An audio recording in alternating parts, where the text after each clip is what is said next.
Hey everyone, welcome legends.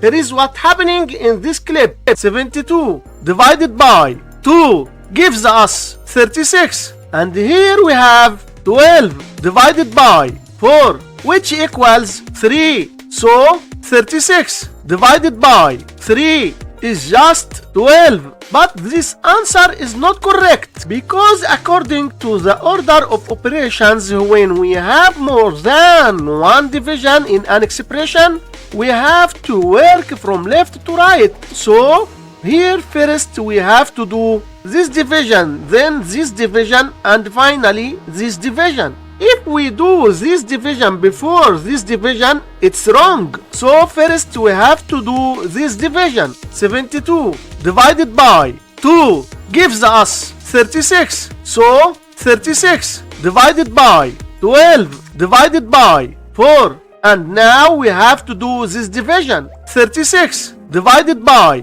12 is just 3. So 3 divided by 4 can be written as 3 over 4. This is our final answer to this problem. Thanks for watching, like, subscribe, and let's hang out again soon.